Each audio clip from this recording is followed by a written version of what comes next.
हम singer baby Pandey फिर से आप सबके बीच में शिव चर्चा कथा लेके आ रहे हैं और आप सब मेरे कथा और भजन को सुनिए और शिव गुरु के चरणों में प्रणाम करते हैं, पार्वती माता के चरणों में प्रणाम करते हैं, हरेंद्र भैया नीलम दीदी की चरणों में प्रणाम करते हैं, सभी देवी देवताओं के चरणों में प्रणाम करते हैं और माता पिता के चरणों में प्रणाम करते हैं, सास ससुर के चरणों में प्रणाम करते हैं। हमारे प्रणाम का स्वीकार करो, हे देव स्वीकार करो। आपने 3 सूत्र दिया, हमने तीनों को पालन किया और आप सबके बीच में आज फिर एक शिव चर्चा कथा लेके आ रहे हैं। आप सब हमारे कथा सुनिए और अपना प्यार दुलार हमको दीजिए।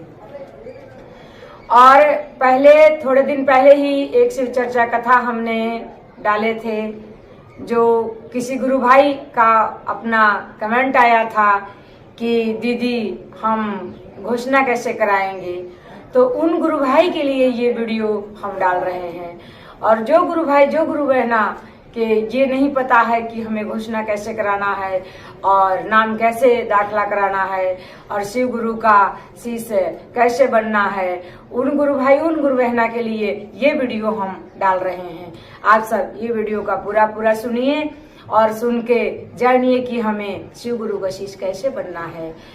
कहीं भी शिव चर्चा हो रहा है या अपने घर पे शिव चर्चा करा के और सभी गुरु भाई, सभी गुरु बहना के आस पड़ोस से बुला लीजिए और बुला के भोलेनाथ का फोटो लगा दीजिए और गणेश भगवान का फोटो लगा दीजिए। फोटो लगा के शिव चर्चा का अपना वो शुरू कराइए और जहां आप शिव चर्चा कर रही हैं वहां एक कोई डायरी सा, चाहे कोई कॉपी सा लगा लीजिए, जिसमें जिन जिन गुरु भाई बहना को शिव गुरु को शिष्य बनना है, उन गुरु भाई, उन गुरु बहना के वहीं नाम का दाखला कराइए और नाम का दाखला करा के वही चर्चा में वहीं रख दीजिए। और रख कर जब शिव चर्चा शुरू कराना है उस टाइम आपको बोलना है कि हे गुरु, ये गुरु भाई, जिन गुरु भाई के नाम से आपने घोषणा कराना चाह रहे हैं, उन गुरु भाई के नाम लेकर और शिव गुरु से अर्जी विनती करना है और बताना है कि हे शिव गुरु, आज से आप मेरे गुरु हैं और हम आपके शिष्य हैं। आप अपने शिष्य पर दया करो, हे देव दया करो। आपने 3 सूत्र दिया, हमने तीनों को पालन किया। आज से आप अपने चरण में हमारे नाम जोड़ लीजिए। आज से हम आपका शिष्य बनना चाहते हैं और आपको गुरु बनाना चाहते हैं। उन गुरु भाई का नाम का वहां घोषणा हो जाएगा और उनका नाम दर्ज हो जाएगा। उस दिन से वो शिव शिष्य बन जाएंगे। चाहे जो गुरु भाई, जो गुरु बहना बनना चाहते होंगे, सभी उस स्थान पे बैठ के और अपने अपने नाम का अर्जी लगाएंगे। अर्जी लगा के और 3 सूत्रों को पालन करेंगे। 3 सूत्रों में यही पालन करना है कि पहले में शिव चर्चा करना है। जैसे हम कहीं भी जाएंगे, कोई भी हमें हाट बाजार, गाड़ी घोड़ा, जहां भी कोई मिलेगा, हम उनसे पूछेंगे कि आप शिव गुरु के शिष्य बने हैं कि नहीं। अगर वो गुरु भाई, वो गुरु बहना कहेंगे कि नहीं, हम शिव गुरु के शिष्य नहीं बने हैं, तो उनको शिव का महानता बताना है और शिव का महिमा बताना है और शिव शिष्य बनने का नियम बताना है। और दूसरे में शिव गुरु के सामने हाथ फैला के दया मांगना है कि हे गुरु, आप मेरे गुरु हैं, हम आपके शिष्य हैं, आप शिष्या पे दया करो, हे देव मुझ पे दया करो। और तीसरे सूत्र में नमः शिवाय का जाप करना है और नमः शिवाय के जाप 108 बार करना है। श्वास द्वारा करना है कि हमारे श्वास कैसे आता है और कैसे अंदर जाता है। श्वास द्वारा हम शिव गुरु का नमः शिवाय का जाप करेंगे 108 बार। आप चाहे उद्राक्ष के माले से भी 108 बार जाप कर सकती हैं और नहीं तो आप उंगली पे भी 108 बार गिनोगी तो 108 बार शिव गुरु के यहाँ से यहाँ तक गिनती करके आप नमः शिवाय का जाप कर सकती हैं। जब आपने सांस को अंदर लेके जाना है तो नमन करना है, जब श्वास को छोड़ना है तो शिवा कहना है। इसी तरीके हमको 108 बार नमन शिवाय का जाप करना है और इसी तरीके जाप करके हमें 3 सूत्रों को पालन करना है। और ये हमारे भगवान नहीं कहते हैं कि आप हमारे शिव चर्चा में आ गए, हमारे गुरु शिष्य बन गए, हम आपके गुरु बन गए तो आप हर काम काज छोड़ के हमारे चर्चा भजन पूजन करते रहो। नहीं, भगवान भी कहते हैं कि कर्म करो, कर्म करोगे तो फल मिलेगा। अपना कार्य काम संभालते हुए शिव का शिष्य बनिए और शिव का चरण में आइए। और किसी गुरु भाई ये बात भी बोले कि दीदी हमने साल भर से कमेंट में लिखे हैं कि हमने 1 साल से शिव गुरु का शिष्य बने हैं लेकिन उनका दया नहीं हुआ। लेकिन ऐसा बात नहीं है, घबराना नहीं चाहिए। शिव गुरु का चरण में आइए और सेवा करते रहिए, फल एक दिन जरूर मिलेगा। क्योंकि लोग कहते हैं कि भगवान का घर में देर है पर अंधेर नहीं होता है, इसलिए हमारे गुरु को चरण में कभी अंधेर नहीं होगा। हम अगर खेती करते हैं तो हमें काटने के लिए 6 महीना का मौका चाहिए होता है। पहले हम उसको लगाते हैं, फिर वो बढ़ता है, पौधे बनता है, फिर उसमें फल लगता है, फिर वो फल पकता है, तो फल काट के हम घर पे लाते हैं। उसी तरीके हम शिव गुरु के चरण में लगे रहेंगे और उनके सेवा भजन पूजन करते रहेंगे, एक दिन उनका दया जरूर होगा। और जिस दिन उनका दया होगा उस दिन दुनिया सारा कुछ हमारे पास होगा, क्योंकि शिव हमारे भोले भंडारी हैं। जिस पे एक बार दया करते हैं उसको झोली भर जाता है।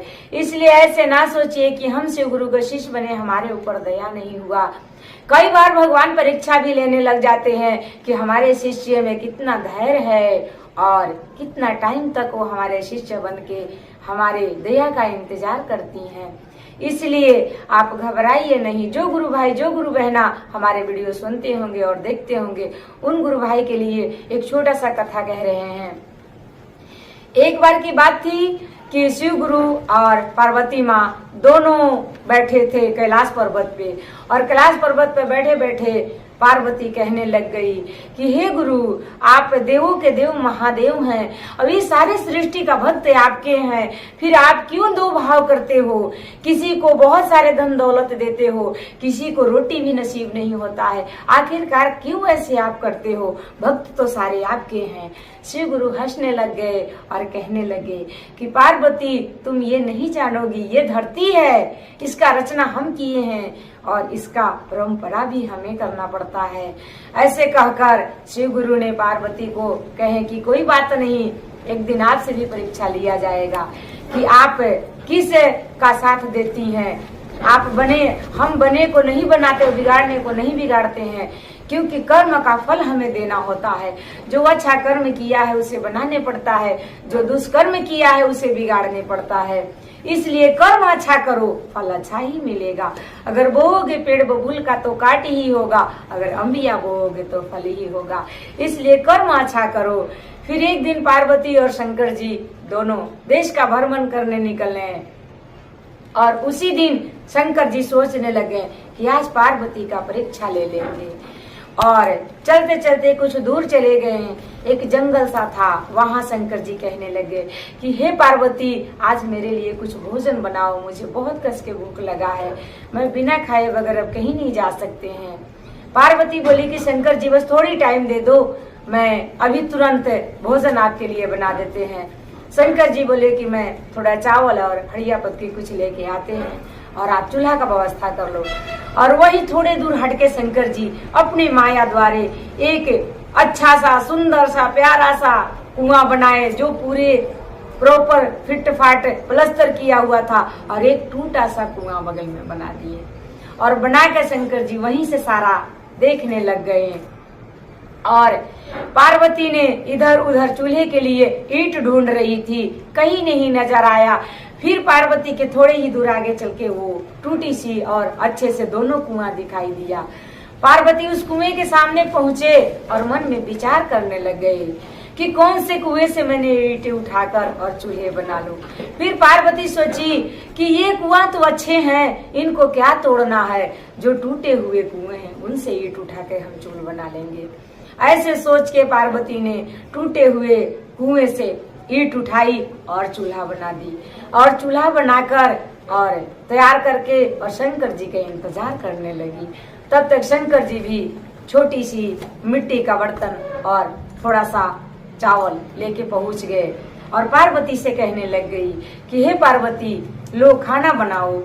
जब पार्वती खाना बनाने के लिए तैयारी कर ली तो शंकर जी कहने लग गए कि पार्वती, आप ये चूल्हे बनाने के लिए ईंट कहाँ से लाए?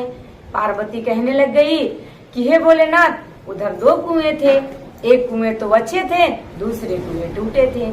मैंने तो शंकर जी कहा कि ये आपने जो ईंट लाई ये कौन से कुएं से लाई? पार्वती कहने लगी कि शंकर जी, जो अच्छे कुएं थे उससे क्या ईंट तोड़ने थे, जो टूटे हुए थे उससे ईंट उठा के ले आए। शंकर जी हंसने लग गए और पार्वती से कहने लग गए कि पार्वती, वो तो पहले से टूटा हुआ था, फिर आपने क्यों उसको तोड़ दिया? पार्वती अचरज में पड़ गई और कहने लगी कि हे भोलेनाथ, जो आपका प्रश्न किया था वो प्रश्न के आपने ऐसे मुझे उत्तर दे रहे हैं। फिर वो शंकर जी कहने लगे कि देखो पार्वती, इसी तरह की दुनिया होता है और इसी तरीके हमें दुनिया चलाने पड़ता है। जो जैसा कर्म किया होता है उसी तरीके हमें फल देने पड़ता है। इसलिए जो अच्छा कर्म किया है उसे तो हमें अच्छा फल देना ही है, जो दुष्कर्म किया है उसे तो वही फल मिलेगा जो जैसा कर्म किया है।